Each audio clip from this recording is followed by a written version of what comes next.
എല്ലാവർക്കും podcast by Nisha Joy season 2 episode 1 സ്വാഗതം. അപ്പം ഈ വർഷത്തെ എൻ്റെ പോഡ്കാസ്റ്റ് ഞാൻ ഇച്ചിരി ലേറ്റ് ആയിട്ടാണ് സ്റ്റാർട്ട് ചെയ്തത്. തീർച്ചയായിട്ടും ഒരു ബ്രേക്ക് എടുത്തതാണ്. ഓസ്ട്രേലിയയില് നമുക്ക് സമ്മർ ഹോളിഡേയ്സ് ആണ്. അതുകൊണ്ട് തന്നെ പിള്ളേർക്ക് വീട്ടിലുണ്ട്, അവരുടെയൊക്കെ കാര്യം നോക്കിയിട്ട് ഞാൻ ഓർത്തു ഓക്കെ പതുക്കെ സ്റ്റാർട്ട് ചെയ്യാം, ജനുവരി എൻഡിലേക്ക് സ്റ്റാർട്ട് ചെയ്യാൻ ഓർത്ത് തുടങ്ങിയതാണ്. അപ്പൊ ഇത്രയും നാള് കഴിഞ്ഞ വർഷം ഞാൻ തുടങ്ങിയ തൊട്ട് 15 എപ്പിസോഡാണ് സോഫാർ കംപ്ലീറ്റ് ചെയ്തത്. അതിന് നിങ്ങൾ എനിക്ക് തന്നിരിക്കുന്ന എല്ലാ സപ്പോർട്ടിനും വളരെയധികം നന്ദി. ഇന്നത്തെ ഈ ഒരു എപ്പിസോഡിൽ ഞാൻ ഇതൊരു വീഡിയോയും കൂടെ ക്രിയേറ്റ് ചെയ്യുന്നുണ്ട്, അത് യൂട്യൂബിൽ അപ്ലോഡ് ചെയ്യുന്നുണ്ട്. തീർച്ചയായിട്ടും എല്ലാവരും അതൊന്ന് ഫോളോ ചെയ്യുക, ഷെയർ ചെയ്യുക. അപ്പം 2022 എല്ലാവർക്കും നല്ലതായി തീരട്ടെ എന്ന് ആശംസിച്ചുകൊണ്ട് തന്നെ എല്ലാവരും നല്ലൊരു ആരോഗ്യത്തോടും എല്ലാവരും സന്തോഷത്തോടും കൂടി ഇരിക്കട്ടെ എന്ന് ആശംസിച്ചുകൊണ്ട് തന്നെ ഞാൻ ഈ 2022 ഫസ്റ്റ് എപ്പിസോഡ് ഇവിടെ തുടങ്ങുകയാണ്. എല്ലാവർക്കും വളരെയധികം നന്ദി. തന്നിരിക്കുന്ന എല്ലാ സപ്പോർട്ടിനും ഒത്തിരി പേര് എൻ്റെ അടുത്ത് ചോദിച്ചിരുന്നു എന്നാണ് അടുത്ത് തുടങ്ങുന്നതെന്ന്. തീർച്ചയായിട്ടും ഇന്നാണ് ആ ദിവസം.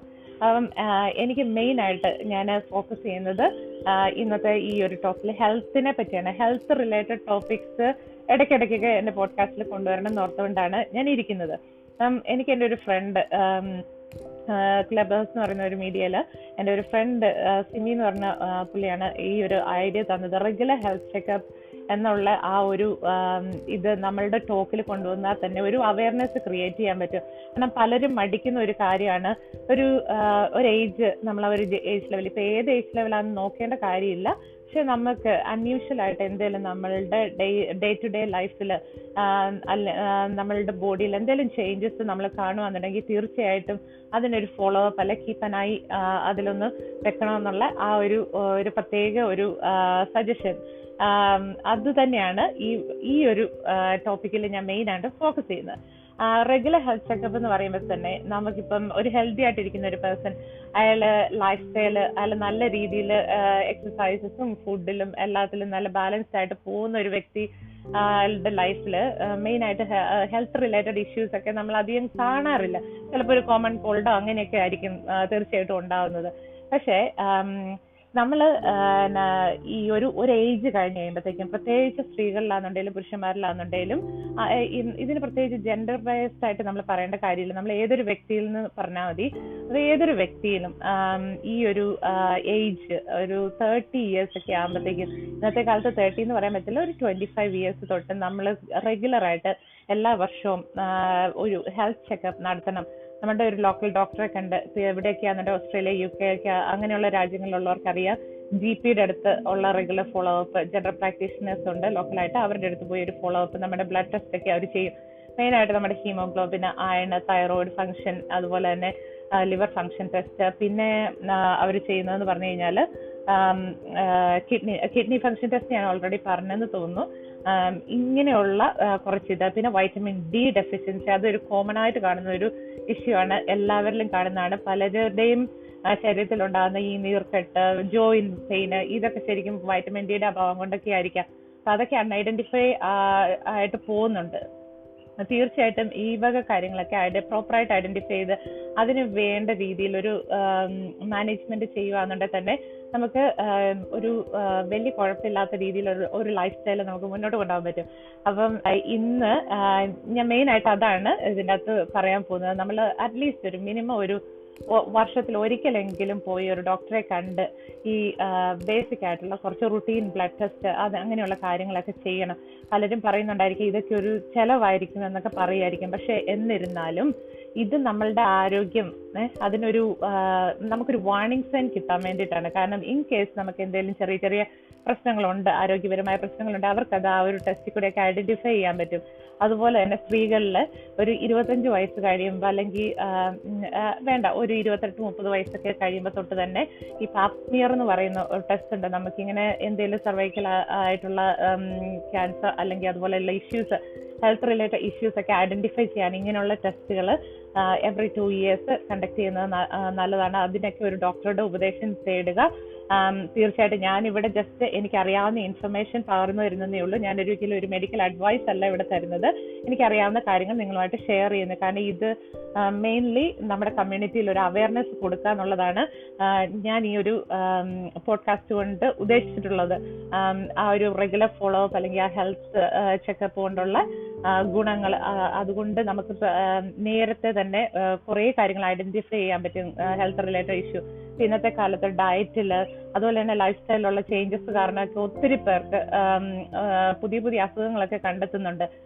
ക്യാൻസർ ഉണ്ട്, പിന്നെ അതുപോലെ തന്നെ ഒത്തിരി പേരുടെ ലിവർ ഇഷ്യൂസ് അല്ലെങ്കിൽ kidney issues, kidney related issues. ഇങ്ങനെ എനിക്ക് പ്രത്യേകിച്ച് ഇതിൻ്റെ അകത്ത് നമുക്ക് ഒരെണ്ണം പറയാൻ പറ്റത്തില്ല. ഹോൾ ബോഡി അഫക്റ്റ് ചെയ്യുന്ന പല രീതിയിലുള്ള ഹെൽത്ത് റിലേറ്റഡ് ഇഷ്യൂസ് ഐഡന്റിഫൈ ചെയ്യുന്നുണ്ട് ഈ ഒരു പ്രസന്റ് വേൾഡിൽ. അതുപോലെ ആ ഒരു സമയത്ത് നമ്മൾ ഓരോ പ്രോബ്ലംസ് നേരത്തെ തന്നെ ഫൈൻഡ് ഔട്ട് ചെയ്യുക, അതിന് വേണ്ട രീതിയിൽ ഒരു പ്രൊഫഷണലിനെ കണ്ടെത്തുക, വേണ്ട രീതിയിൽ മാനേജ്മെന്റ് അവർ നിർദ്ദേശിക്കുന്ന ആ മാനേജ്മെന്റ് നമ്മൾ ഫോളോ ചെയ്യുക. ഇതൊക്കെ നമ്മൾ ചെയ്യേണ്ടതാണ്. അതിനു വേണ്ടിയിട്ട് നമ്മൾ ശ്രദ്ധിക്കുക. ആരോഗ്യപരമായ ഒരു ജീവിതം, അതാണല്ലോ എല്ലാവരുടെയും ഒരു ആഗ്രഹം എന്ന് പറയുന്നത് തന്നെ. തീർച്ചയായിട്ടും എല്ലാവരും എന്തെങ്കിലും ഒരു ഇഷ്യൂസ് ഒക്കെ ഉണ്ടെന്നുണ്ടെങ്കിൽ അത് ഫോളോ അപ്പ് ചെയ്യുക. പിന്നെ പ്രത്യേകിച്ച് പുരുഷന്മാരിൽ പലരും ഇച്ചിരി ലേറ്റ് ആയിട്ട് ഐഡന്റിഫൈ ചെയ്യുന്ന ഒരു ഇഷ്യൂ ആണ് പ്രോസ്റ്റേറ്റ് ക്യാൻസർ അല്ലെങ്കിൽ പ്രോസ്റ്റേറ്റ് എൻലാർജ്മെന്റ്. ഇതൊക്കെ മിക്കവരിലും എന്തേലും ഇങ്ങനെ ചിലർക്കൊക്കെ കോൺസ്റ്റിപ്പേഷൻ, മലബന്ധം, അങ്ങനെയൊക്കെയുള്ള അസുഖങ്ങളൊക്കെ ഒത്തിരി കാണുന്നുണ്ട്. അപ്പൊ ഈ പ്രോസ്റ്റേറ്റ് എൻലാർജ്മെന്റ് കൊണ്ട് തന്നെ ഇവർക്ക് ടോയ്ലറ്റിലൊക്കെ ഒത്തിരി ടൈം സ്പെൻഡ് ചെയ്യുന്ന ആണുങ്ങളുണ്ട്. നമുക്ക് തന്നെ അറിയാം, നമ്മളുടെയൊക്കെ വീടുകളിലൊക്കെ തന്നെ കാണും. അപ്പം അവരോടൊക്കെ ഒന്ന് പറയാം, ജസ്റ്റ് ഒന്ന് ഇങ്ങനെ 1 മണിക്കൂറൊക്കെ അവിടെ പോയി ഇരിക്കേണ്ടതിന്റെ കാര്യമൊന്നും ഇല്ല. അപ്പൊ അതൊക്കെ എന്തെങ്കിലും വേറെ റിലേറ്റഡ് ഇഷ്യൂസ് ആയിരിക്കും. കാരണം സ്ഥിരമായിട്ട് ഒരാൾക്ക് കോൺസ്റ്റിപ്പേഷൻ വരുന്നുണ്ടെങ്കിൽ തന്നെ ചിലപ്പോൾ ഗട്ട് റിലേറ്റഡ് ആയിട്ടുള്ള ഇഷ്യൂസ്, നമ്മുടെ വയറ്, കുടല്, ഇതൊക്കെ സംബന്ധമായിട്ടുള്ള എന്തെങ്കിലും ചെറിയ ചെറിയ പ്രശ്നങ്ങളായിരിക്കും. അപ്പൊ നമ്മുടെ ഡയറ്റിലൊന്ന് ഏതെങ്കിലും ഒരു കാര്യം ഒന്ന് അവോയ്ഡ് ചെയ്താൽ മാറാവുന്ന പ്രശ്നങ്ങളെ കാണത്തുള്ളൂ. ഇപ്പം പറയാന്നുണ്ടെങ്കിൽ ഞാൻ ലാക്ടോസ് ഇൻടോളറന്റ് ആണ്. അപ്പൊ ഈ ലാക്ടോസ് ഇൻടോളറൻസ് എനിക്ക് കൊച്ചിലെ തൊട്ട് ഉണ്ടായിരുന്നു. എനിക്കിതൊന്നും അറിയത്തുന്നില്ലായിരുന്നു. ഒരു 3-4 വർഷം മുന്നേ കുറെ ഇഷ്യൂസ് ഉണ്ടായി കഴിഞ്ഞപ്പോഴാണ് ഇങ്ങനെ ഒരു ഇഷ്യൂ കൊണ്ടാണ് എനിക്ക് അത് ഉണ്ടായെന്നുള്ളത് അറിഞ്ഞത്. അതുകൊണ്ട് തന്നെ ലാക്ടോസ് ഫ്രീ ആയിട്ടുള്ള പാല് അല്ലെങ്കിൽ അതിന്റെ ഉൽപ്പന്നങ്ങൾ ഉപയോഗിക്കാൻ തുടങ്ങിയപ്പോൾ തന്നെ കുറേയേറെ ഇങ്ങനെയുള്ള ഇഷ്യൂസ് എനിക്ക് മാറി കിട്ടി. അപ്പം അതിനൊക്കെ നമുക്ക് ആ ഒരു കറക്റ്റ് ടൈമിൽ അതൊക്കെ ഐഡന്റിഫൈ ചെയ്ത് ഒരു പ്രൊഫഷണൽ ഹെൽപ്പ് തേടുക എന്നുള്ള ഒരു പ്രത്യേക ഒരു സജഷനാണ് എനിക്കുള്ളത്. ഈ ഒരു അവയർനെസ് നിങ്ങളിലേക്ക് എത്തിക്കുക എന്നുള്ളതാണ് എൻ്റെ ഒരു ഉദ്ദേശം തന്നെ. പിന്നെ ഏറ്റവും വലിയൊരു കാര്യം, നമുക്ക് പല പല അസുഖങ്ങളുണ്ടാകും, പക്ഷെ പലരും പഠിക്കുന്ന ഒരു കാര്യമാണ് മാനസികാരോഗ്യം അല്ലെങ്കിൽ നമ്മളുടെ ആ ഒരു ഇമോഷണൽ ആൻഡ് മെന്റൽ വെൽബീയിങ് എന്ന് പറയുന്നത്. തീർച്ചയായിട്ടും നമ്മൾക്ക് നമ്മളുടെ ഡേ ടു ഡേ ലൈഫ് ബിസിയാണ്. പിന്നെ ഒത്തിരി പേർക്ക് ഈ ഒരു പാൻഡമിക് അല്ലെങ്കിൽ ഈ ഒരു 2020-2021 ഈ ഒരു കാലയളവിൽ ഒത്തിരി പേർക്ക് ജോലി അല്ലെങ്കിൽ ബിസിനസ് അങ്ങനെ ഒത്തിരി ചേഞ്ചസ് ഉണ്ടായില്ല. റിലേഷൻഷിപ്പുകളിൽ ഒക്കെ ഇഷ്യൂസ് ഉണ്ടായ ഒരു വർഷമാണ്.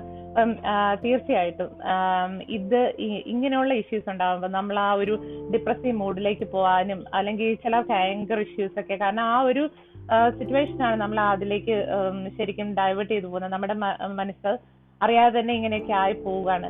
തീർച്ചയായിട്ടും ആ ഒരു ടൈമിൽ നിങ്ങൾക്ക് ആ രീതിയിൽ ഒരു ബെസ്റ്റ് ഫ്രണ്ട് ഉണ്ടെന്നുണ്ടെങ്കിൽ അവരോട് ടോക്ക് ചെയ്യുക. അതിനോടൊപ്പം തന്നെ ഒരു പ്രൊഫഷണൽ അഡ്വൈസ് തേടുക. ഒത്തിരി മൂഡിയായിട്ട് ഇരിക്കുകയാണ് അല്ലെങ്കിൽ ആങ്കർ ഇഷ്യൂസ് ഉണ്ട്, ഇനിയിപ്പം വീട്ടിലാണെന്നുണ്ടെങ്കിൽ നമ്മുടെ പേരൻസിനോട് അല്ലെങ്കിൽ നമ്മുടെ സിബ്ലിങ്സിനോട്, ഇതൊന്നുമല്ല നമ്മുടെ പാർട്ട്ണറിനോടൊക്കെ നമ്മൾ ചുമ്മാ അനാവശ്യമായിട്ട് ദേഷ്യപ്പെടുക അല്ലെങ്കിൽ നമ്മൾ സാധാരണയായിട്ട് ചെയ്തുകൊണ്ടിരിക്കുന്ന കാര്യങ്ങളിൽ ശ്രദ്ധ കാണിക്കാതിരിക്കുക, നമ്മൾ ഇൻട്രസ്റ്റ് ഇല്ല, എപ്പോഴും നമുക്ക് ക്ഷീണമാണ് അല്ലെങ്കിൽ മടിയാണ്, ഉറക്കമാണ്, ഇതൊക്കെ ശരിക്കും നമ്മൾ വിചാരിക്കും എനിക്കിപ്പം തോന്നുന്നില്ല അതുകൊണ്ട് ചെയ്യാത്തതാണ്. പക്ഷെ ഇതൊക്കെ സെക്കൻഡറി ആയിട്ട് നമുക്ക് തോന്നുന്നതായിരിക്കാം. അങ്ങനെയൊക്കെയുള്ള ഇഷ്യൂസ് ലോങ് സ്റ്റാൻഡിങ് ആണെന്നുണ്ടെങ്കിൽ, ഇതിപ്പം ഇന്ന് മടിയാന്ന് തോന്നിയാൽ അതല്ല ഞാൻ പറയുന്നത്, പക്ഷെ ഇതൊരു ലോങ് സ്റ്റാൻഡിങ് ആയിട്ട് കാണുന്നുണ്ടെന്നുണ്ടെങ്കിൽ തീർച്ചയായിട്ടും ഒരു പ്രൊഫഷണൽ അഡ്വൈസ്, ഒരു കൗൺസിലിംഗ് സെഷനോ ഒക്കെ പോകുക, GP ഒക്കെ കണ്ട് അതിന് റെഫറലൊക്കെ വാങ്ങിക്കുക. ഇങ്ങനെയൊക്കെയുള്ള കുറച്ച് കാര്യങ്ങളാണ് പറയാനുള്ളത്. അപ്പൊ തീർച്ചയായിട്ടും നമ്മുടെ വീട്ടിലുള്ള കുഞ്ഞുങ്ങളുടെ കാര്യം അതുപോലെ തന്നെ നോക്കണം. വലിയവരുടെ കാര്യം നോക്കുന്ന പോലെ തന്നെ കുഞ്ഞുങ്ങളുടെ കാര്യം ഇതുപോലെ തന്നെ നോക്കണം. കുട്ടികളിലും സ്ട്രെസ്, ആങ്സൈറ്റി അതുപോലെ തന്നെ ഈ വിഷാദ രോഗങ്ങൾ കൂടുതലായിട്ട് കണ്ടുവരുന്ന ഒരിതാണ്. ഇവിടെ പുറം രാജ്യങ്ങളിലൊക്കെ സാധാരണ സ്കൂളുകളിലൊക്കെ കൗൺസിലിങ്ങും കാര്യങ്ങളും ഒരു മീൻസ് തന്നെ സ്കൂൾ ഹെൽത്ത് നഴ്സ്, അതുപോലെ തന്നെ ചൈൽഡ് സൈക്കോളജിസ്റ്റ്, ഇവരുടെയൊക്കെ ഒരു സപ്പോർട്ട് ഉണ്ട്. അതുകൊണ്ട് തന്നെ ഇങ്ങനെ പിള്ളേർ വിഡ്രോൺ ആയിട്ട് കാണുമോ അല്ലെങ്കിൽ എന്തെങ്കിലും ഇഷ്യൂസ് പിള്ളേർക്കുണ്ടെന്ന് അത് നേരത്തെ തന്നെ സ്കൂളിൽ നിന്ന് തന്നെ അവർക്ക് ആ ബിഹേവിയറൽ പാറ്റേൺ ഒക്കെ ഐഡന്റിഫൈ ചെയ്ത് അവർക്ക് വേണ്ട സപ്പോർട്ട് ഏർലി തന്നെ കൊടുക്കാൻ പറ്റുന്നുണ്ട്. അതുകൊണ്ട് ഒത്തിരി വേഴ്സ് ആയിട്ടുള്ള ഒരു ലെവലിലേക്ക് അവരുടെ ആ ഒരു ഹെൽത്ത് പോകാതെ തന്നെ അതിന് മുന്നേ തന്നെ ഏർലി ഐഡന്റിഫൈ ചെയ്ത് അതിന് വേണ്ട ഒരു മാനേജ്മെന്റ് കൊടുക്കാൻ പറ്റുന്നുണ്ട്. തീർച്ചയായിട്ടും നമ്മുടെ വീടുകളിൽ അല്ലെങ്കിൽ നമ്മുടെ സുഹൃത്തുക്കളുടെ ഇടയിൽ അങ്ങനെ ആർക്കെങ്കിലും എന്തെങ്കിലും ഒരു ഹെൽപ്പ് വേണമെന്ന് നിങ്ങൾക്ക് തോന്നുകയാണെന്നുണ്ടെങ്കിൽ തീർച്ചയായിട്ടും അവരെ വേറെ ആരെയും അറിയിക്കേണ്ട കാര്യമൊന്നുമില്ല. അവരുടെ അടുത്ത് പേഴ്സണലി പറയുക, ആരെങ്കിലും പോയി ഒരു സഹായം തേടുക എന്നുള്ളത് പറയുക. അതിപ്പോ എനിക്കാണേലും നിങ്ങൾക്കാണെന്നുണ്ടെങ്കിലും അതുപോലെ തന്നെ. അപ്പൊ ഇങ്ങനെയുള്ള കൊച്ചു കൊച്ചു കാര്യങ്ങളാണ് ഇന്നത്തെ ഈ ഒരു എപ്പിസോഡിൽ എനിക്ക് പറയാനുള്ളത്. തീർച്ചയായിട്ടും ഇതിൽ ഒത്തിരി തെറ്റുകുറ്റങ്ങളൊക്കെ ഉണ്ട്. ഞാനിതൊക്കെ തുടങ്ങിയ ഒരു തുടക്കത്തിലാണ്, അതുകൊണ്ട് തന്നെ സദയം ക്ഷമിക്കുക. നിങ്ങൾക്ക് എന്തെങ്കിലും സജഷൻസ് ഉണ്ടെന്നുണ്ടെങ്കിൽ ഏതെങ്കിലും ടോപ്പിക്സ് റിലേറ്റഡ് ആയിട്ട് ടോക്ക് ചെയ്യണം, അല്ലെങ്കിൽ അതിനെപ്പറ്റി കൂടുതൽ ഇൻഫർമേഷൻ ഏതെങ്കിലും രീതിയിൽ മറ്റുള്ളവർക്ക് കൊടുക്കാനുണ്ടെന്നുണ്ടെങ്കിൽ ടോപ്പിക്സ് സജസ്റ്റ് ചെയ്യുക. തീർച്ചയായിട്ടും അത് നമ്മളുടെ ഇനി വരുന്ന എപ്പിസോഡുകളിൽ ഇൻക്ലൂഡ് ചെയ്യുന്നതായിരിക്കും. അപ്പം എല്ലാവർക്കും വളരെയധികം നന്ദി എൻ്റെ ഈ ഒരു ദിവസത്തെ ഈ പോഡ്കാസ്റ്റ് ശ്രവിച്ചതിനും അതുപോലെ തന്നെ കണ്ടതിനും ഈ ഒരു സപ്പോർട്ടിനും നിങ്ങൾക്ക് നന്ദി. കാരണം നിങ്ങളുടെ സപ്പോർട്ടാണ് എനിക്ക് ഏറ്റവും വലിയൊരു പ്രചോദനം. So this is Nisha signing off from Melbourne, and you were listening to podcast by Nisha George, season 1. Sorry, this is not season 1. I'm wrong there. This is season 2, episode 1. And actually, in this audio version, ഇതിന്റെ പോഡ്കാസ്റ്റിൻ്റെത് as usual Spotify, Google, അതുപോലെ തന്നെ ആപ്പിളിന്റെ എല്ലാ പ്ലാറ്റ്ഫോമുകളിലും available ആണ്. Thank you so much. You all have a good day. Bye bye.